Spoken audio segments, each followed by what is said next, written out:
We're going to be talking all things farm mapping today. My name's Justin Matthews. I'm one of the Agtech Specialists with the DPIRD's Farms of the Future program. Now, all thing mapping and the importance of getting it right before implementing your Agtech solution. Now, here in Agtech Alley, we've got 20 plus incredible suppliers all here to help you service and support your on-farm challenge. But getting it right from the get-go is important for our agricultural producers because we know time is money when it comes to implementing any solution. Now, a little bit about today's session. I like to keep things interactive. We've got a whiteboard up here, as well as I do thrive on audience participation. So if you've got any questions at all, please don't hesitate to throw them to me during today's presentation. But a little bit about it. Why are farm maps important? Well, farm maps, they take a lot of responsibility within our agricultural enterprise. Now, farm maps have got a great reference a great reference point for activities. They can save us a lot of time. Doesn't matter if we're sending a new person out or an old hand out. Having a farm map is vital to supporting our time on farm. They can provide an easy access to a list of assets and areas for things like QA programs and auditing, for safety, insurance, and much, much more. Also, they're great for marking out your infrastructure points on farm, employing things like we've already heard today, tracking livestock movements and paddock activities, whether that be in the virtual sense or through the data sense as well. Now, they can also be used to give you a complex history of your agricultural production system, because without a map, we can't accurately define what we've done and where. They can give you access to things like grazing records and pasture utilisation if you're a livestock producer, right down to what you've planted, grown or sprayed with for our cropping producers. Now, just why is it important before investing in agtech to have a good farm map? Well, I'll be honest and say, generally speaking, it doesn't matter if you're talking to our suppliers here today at Agtech Alley, or if you're ringing up a supplier, they're going to ask you for a farm map at some point. So it's going to be pretty critical to having that to be able to implement your solution. Your farm map, it's going to answer a lot of questions before they've been asked. How is my connectivity, which we'll go into shortly? What do I have line of sight between points? Will there be things that could possibly impact my project design that I haven't considered or thought about? And will I need to change my design? That and much, much more can be readily informed by your use of a farm map, and it can help you get those foundational aspects done relatively quickly. Now, how can I map my farm? Well, there's a few different ways of doing it. You've got the good old-fashioned hand-drawn map. You've got a mud map, which could be a digital mud map that you've taken a photo of with your phone, or it might just be a hand-drawn piece of paper as well. You could engage a cartographer or a professional map maker. You could go down the digital solution, and there's a whole range of different solutions there, whether they be professionally done or do it yourself as well. You might just know the farm off by heart and not actually have a physical piece of infrastructure. Many farmers that we've seen part of the Farms of the Future program, the program has been the first step to them actually creating a map, because they know the farm like the back of their hand. It could just be sitting behind glass in the office, or it could be a big chalkboard or a whiteboard or an interactive flat screen TV or something to that effect. But either way, all of our maps, they come through many different ways. Now, they can be simple. We've got some great examples of some very simple hand-drawn maps here. We've got one that's got some basic markings there, but it has a really good representation of assets on that farm, as well as another hand-drawn map there that adds a little bit more detail and depth. Now, they could be complex or complicated. Now, this is an example of a map that's using a NDVI overlay. So we've got tracking on pasture. We've also got the producer has utilised the water drop icon as another layer to indicate watering points for livestock within the farm. You can see the boundaries are already clearly defined there. We've also got some cattle yards and some sheep yards, as well as a main homestead and a machinery shed. And they're starting to build upon that and add the levels of layering and complexity. But ultimately, at the end of the day, it doesn't matter whether you go simple or whether you go for a complex approach. Where it all starts is with a good old pen and paper. So what we encourage anyone in their mapping journey, doesn't matter where you're starting, whether or not you're starting with 5 minutes of knowledge or 5 days of knowledge, start with what you know. So start with a pen and paper. So grab some highlighters, some coloured pens or crayons, and get ready for a bit of what I would call agricultural arts and crafts. So we start with making a list of what we have on farm, but also thinking about the elements that we don't have. So you might have some relatively good cellular, for example, connectivity at home, but it could be a challenge in some of those paddocks. So what you would do is start going through that asset, building that list and that profile of not just your physical assets, but also the tangible knowns about your farm that don't necessarily have a physical presence. And what we might do is, we've got a little bit of time here, so we might start by building up that farm map. Now, at a base layer, of course, as a good example is this hand-drawn map here on screen, but at a base layer, we might have our farm. And this is our farm here today. We've got our main core boundary that we've already marked out here. We can then start by building in and starting to add a bit more colour to that. To that, we have our core paddocks here.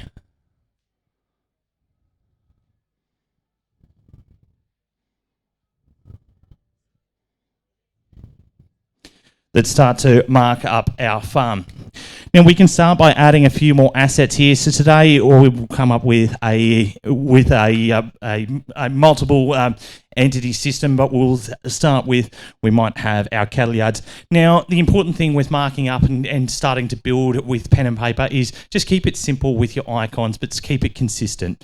So if you're using, say, an X for your assets, that might be our cattle yards just here.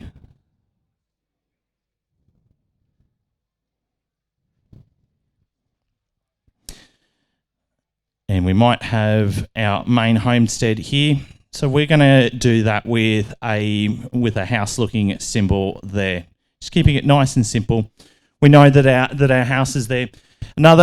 Other elements that you can keep adding it to your map as you keep building it and growing it might be internal infrastructure such as roadways, as well as any physical boundaries. So, for example, we might have a watercourse that bounds our farm, which we'll shade that in. Now, this is the important thing why I said about bringing in a few coloured pens or pencils or highlighters, is that you can start to build up that imagery. So that might be our main river here. Now we're at Henty here today. So locally we've got the mighty Murrumbidgee.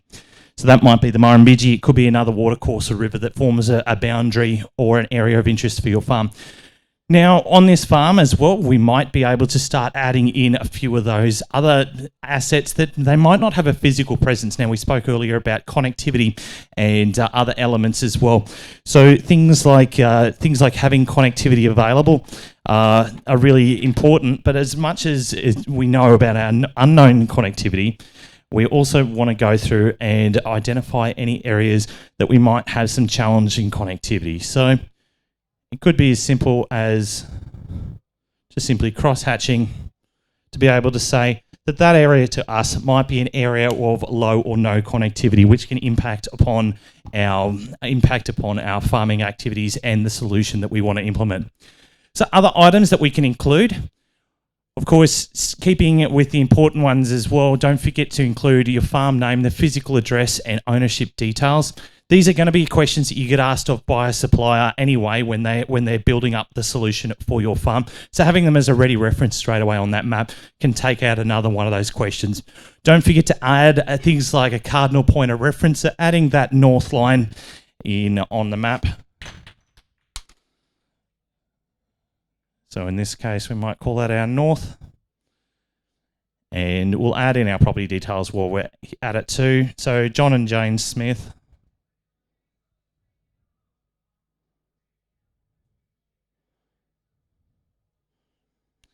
And their farm might be called Ups and Downs, and it's at 123 Long Lane Road. As we said, farm boundary is a very critical one and foundation for adding in, but also you can add in things like topography. So if you're in a hillier bit of area in countryside, you might want to add in those topography marks, because again, that can place impact on your solutions. Whether or not, if you need a line of sight solution, it may not be very practical to run a line of sight when it's got to go through a hill. We might need some beam steering to get that capability there. Obviously, of course, as we said, your paddock boundaries as a base we've done up on the board there, but also identifying them and naming them so that when you do get to that ultimate point of installing Agtech on farm, that you can give that map to an installer and they know they can confidently go to the right place to do so. Things like your internal assets as well. We listed off a few, but things like you might have your water assets, so they could be pumps, water troughs, water tanks, and much more. Of course, things like livestock assets, your cattle yards, and if you're in a dairying area, it might be a dairy. In here, in this region, obviously, a really good example would be your sheep yards as well for your livestock, but on-farm assets as well, such as sheds, so whether they be machinery sheds or the like, chemical and storage areas, fuel storage, and of course greenhouse facilities as well are other options there as well.